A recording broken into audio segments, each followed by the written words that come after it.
to Live Vedanta, a podcast about simple living and high thinking with Vivek Gupta. Before we begin, an announcement. Why do we? Perhaps you've heard this question before from your friends or from your children, or maybe you're the one who's asking this question.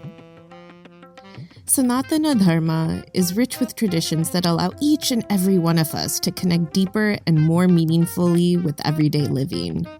But no doubt, without a satisfying answer to why do we, these practices may seem ritualistic, boring, even unnecessary. And this is why we hope you'll join us for Vivekji's forthcoming knowledge series. From March 1st to 4th, so starting on Monday, we'll be embarking on a series of interactive workshops that unfold the meaning behind some of the biggest milestones in Hinduism. There'll be plenty of opportunities for dialogue too. In understanding why we do what we do, we will shift from superficial doing to spiritual living. All the details you need to register for this free workshop series is in the show notes. So, onto our episode. Last week, we recommenced our Meditation in Life series. After we've prepared for meditation, how do we start? How and where should we sit during our practice? What should we think about? What's the parade we have to watch? Let's listen in on this next episode of Meditation in Life as Vivekji gets us started.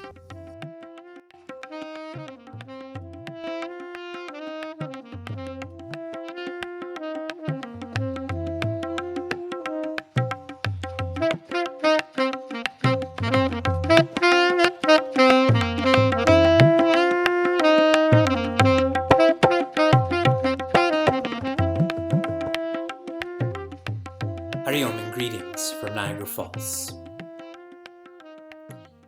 Confidence is a building block for life. Those who have confidence, they can build their life, obviously in a noble way, in an ignoble way also. They build. Those who have half confidence or no confidence, they can't build a noble life, leave alone a ignoble life. Our Upanishads, our Veda, begins with prayers on us developing confidence. And I'll give you a sample of this. This is from the Sama Veda. This is the Prarthana, the invocation mantra, and it's a long one. I'll just share one part of it. Tadatmani nirate ye upanishatsu dharmaste te mai santu. I'll read it again because you know this. Tadatmani nirate ya upanishatsu dharmaha te mai santu. And what this mantra shares is that in myself may all of the qualities of Brahman as described in the Upanishads, may that come to me. And that's repeated, may that come to me. Only with such qualities, with such virtues, can one feel Brahman that is described in the Upanishads. In the language of Srimad Bhagavatam, the second shloka says, Dharma projita. Projita means to let go of anything that dilutes dharma. Because dharma's sole purpose is to enable dhimahi, which is contemplation. If we engage in our responsibilities for any other reason other than converting values to virtues, we will not be able to feel Brahman, which is the purpose of the Upanishads, the purpose of meditation in life, the purpose of all. In the first part of Meditation in Life, entitled The Need for Meditation, what is shared is that what we apparently are and what we actually are are out of sync. What we apparently are and what we actually are is out of sync. And meditation is a way of bringing synchronization by letting go of what we apparently are, by holding on to what we actually are. And Swami Vivekananda calls this dehypnotization, a very common sentiment. We think of being hypnotized, and then you get dehypnotized. How do you know that you're not hypnotized right now? And this is actually us dehypnotizing ourselves. And in chapter 13, which is the beginning of part 2, Prepare for Meditation, Swami Chinmayananda teaches us how this works: introspection, detection, negation, substitution. Introspection in the morning, you set up your intellect to watch you, watch the mind. Detection at night, where you're journaling out what disturbed you. Negation, where you start to feel the sadness that you've created for yourself and others through such vices. And then substitution, that has to go on perpetually. This is how we began chapter 13, and I will continue. Contemplation requires the mind and intellect to be one unit. When the mind follows the intellect and the intellect is a friend of the mind, these coming together is called intuition. Intuition is when, in the language of a corporation, it would be synergy. It's when you know that which is subtle and it's become natural. Okay, let me reword this. Often when a subtle thought comes to us, it's very hard for us to hold that subtle thought. We try, but it goes away. We're not able to have the energy or the enthusiasm to follow that thought. But intuition is when you have that enthusiasm, you have that capacity to hold on to those subtle thoughts. It becomes natural. So this is required for contemplation. Knowing how subtle this is, we begin contemplation by praying. I've shared in a practical way, prayer is a way for the mind to become quieter. When the mind becomes quieter, we can listen to the intellect more. So this is required, and it's conducive to this intuition. Now pray to who? Pray to Bhagwan.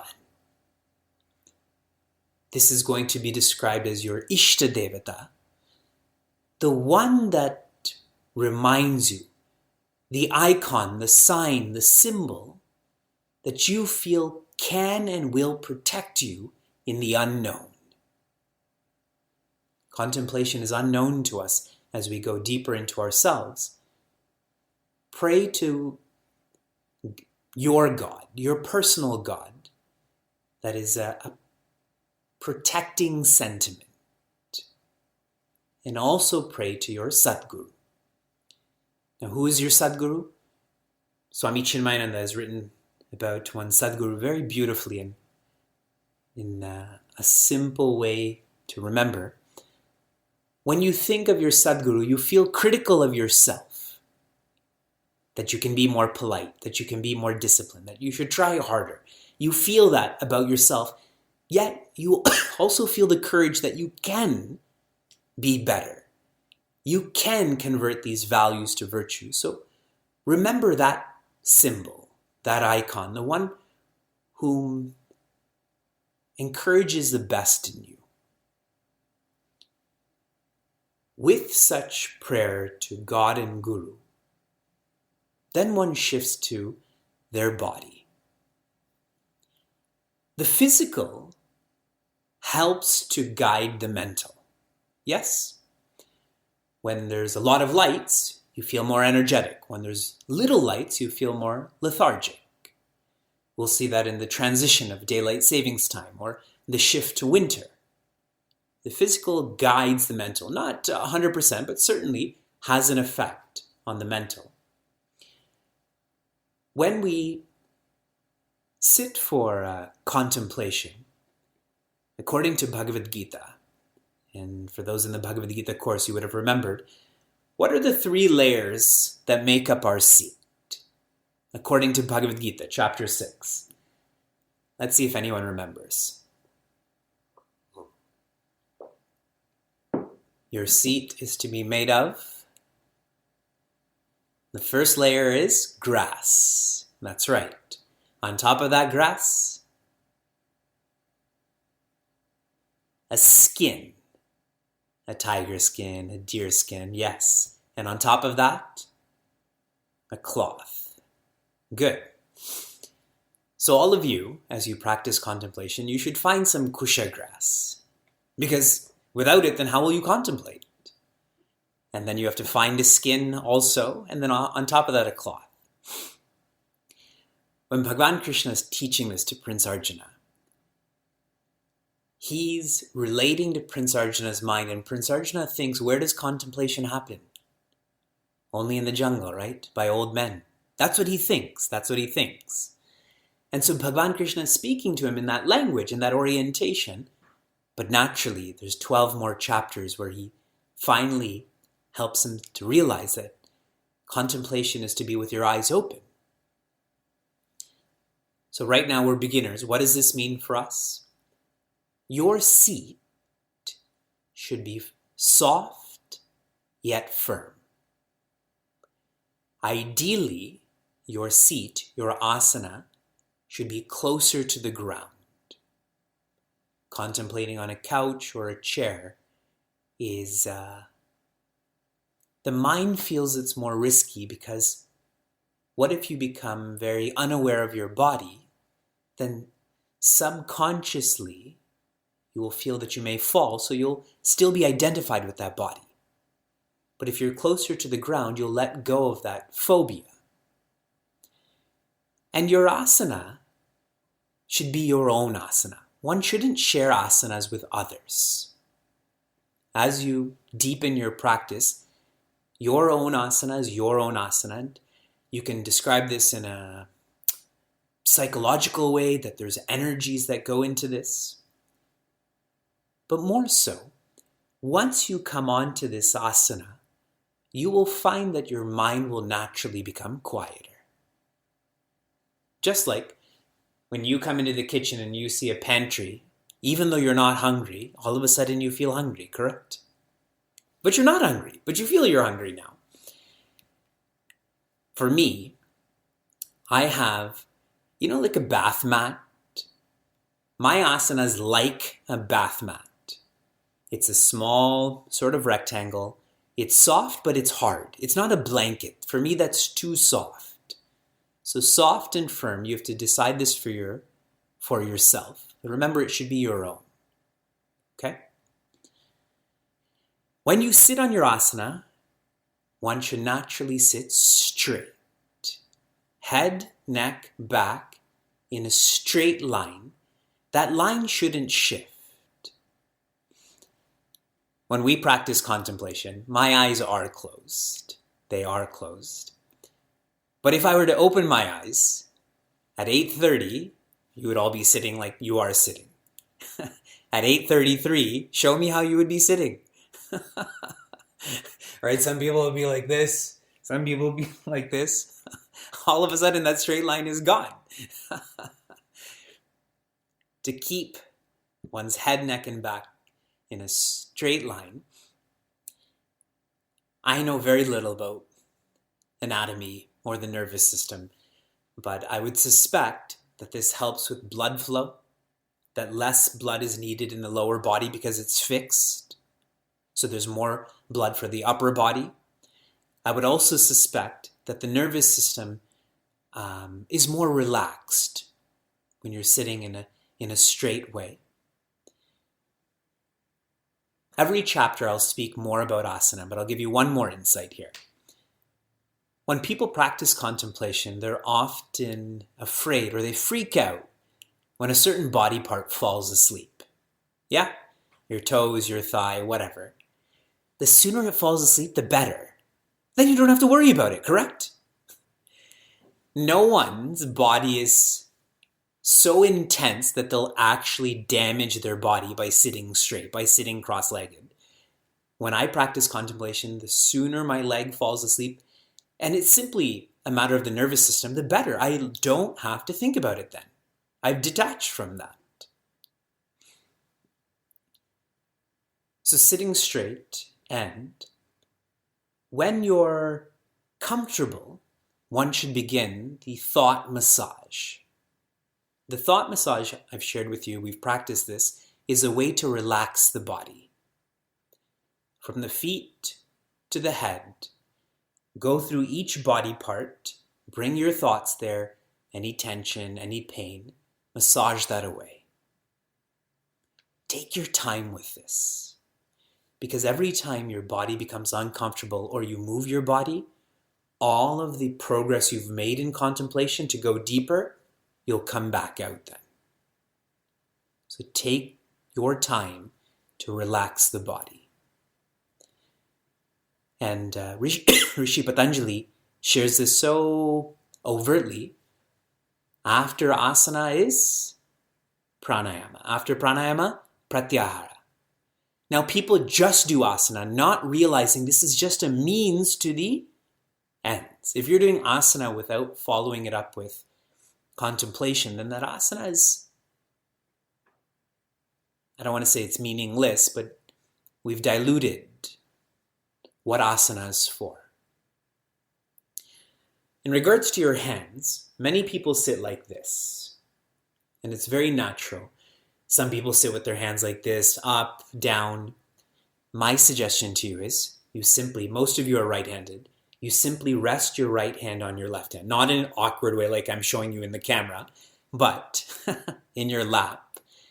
Because when your hands are like that, it's almost like you can't feel your hands. See, sometimes when you sit like this, you can still feel your knuckles on each other. If your fingers are like this on the side, you can still feel your fingers. You shouldn't feel your body. It's no different than your clothes. When you sit for contemplation, you should wear clothing that's so loose that you don't even know you're wearing that clothing. If you're wearing a tie, if you're wearing tight pants at your ankles, then you're going to stay there. Thought massage, hands. And finally, what will happen is when you have totally relaxed your body and you're sitting straight, it's like your body is now in cruise control, or it's hung in that position. And when it's hung in that position, you can go deeper. And that's the next part of this chapter. Once the body is relaxed, be quiet. And here, naturally, we're focusing on the mind.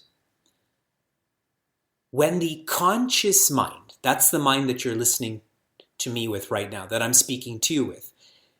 When the conscious mind becomes quiet, whatever is contained in the subconscious mind comes up. How many of you wake up before 6 o'clock? Okay. How many of you are the first person in your home to wake up? Okay. If you wake up early and you're the first person in your home, and suppose you come to your kitchen, if you live in a bungalow or you live on 2 floors and you come into your kitchen, at that time you hear noises in your house that you never hear during the day, correct? Your fridge, the creaking of the floor, the ghost that's living in your basement. You can hear all of that, correct?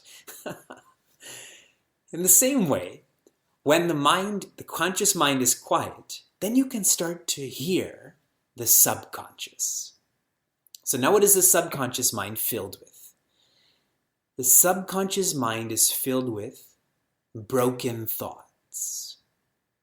Broken thoughts essentially means desires that are unfulfilled and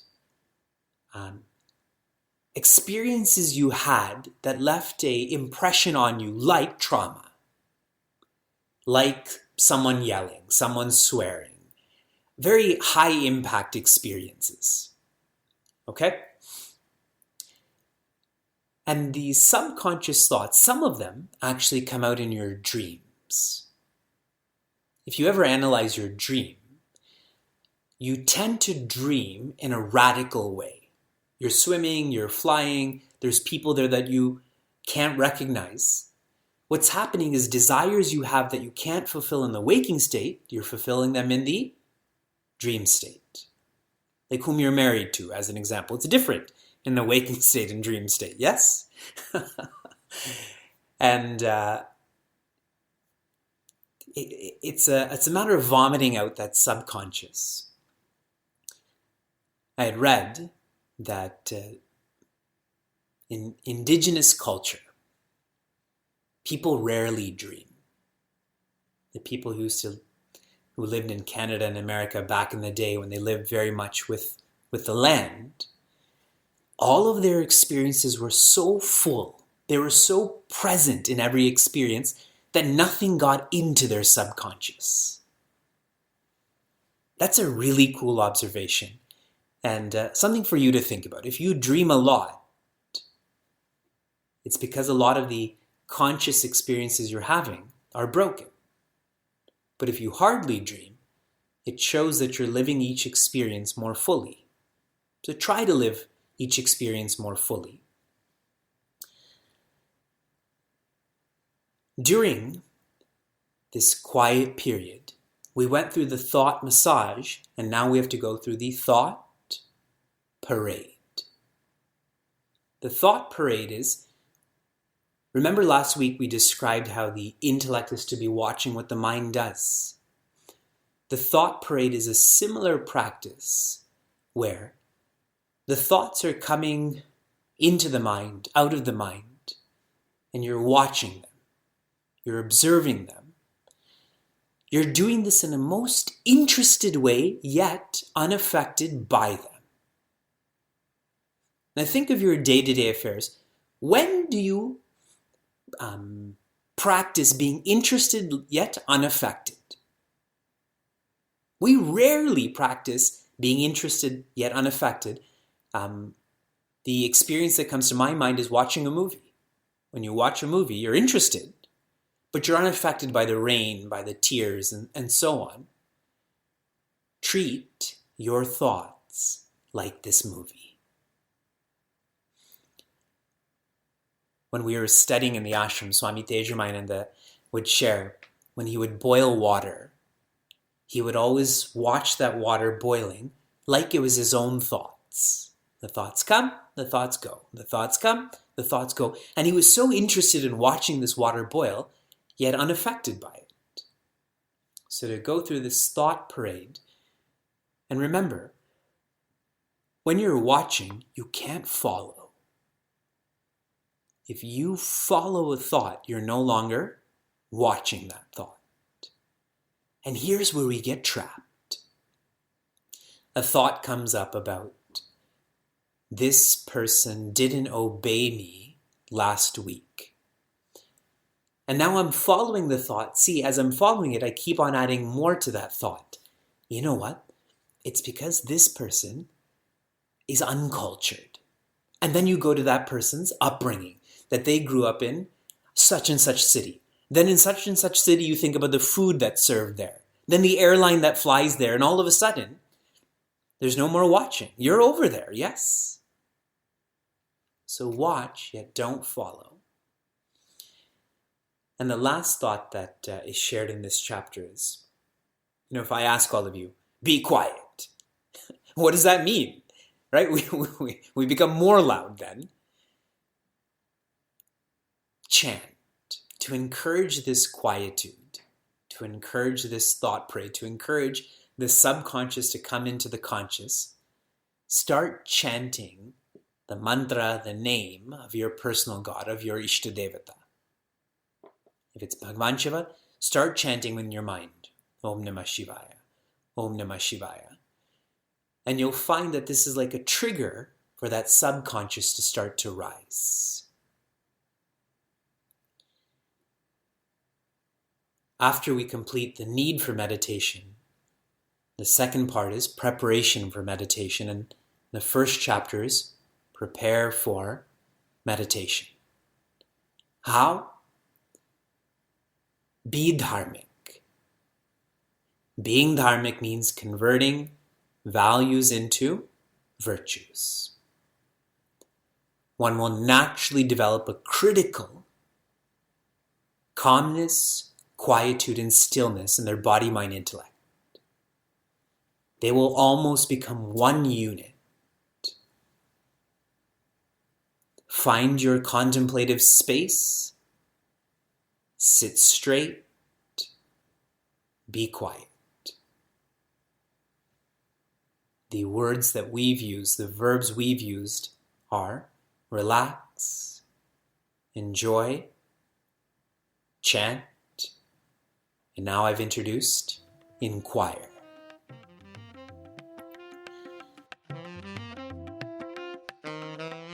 If you enjoyed what you heard or want to learn more, share this episode with a friend or find us online at facebook.com/cmniagara.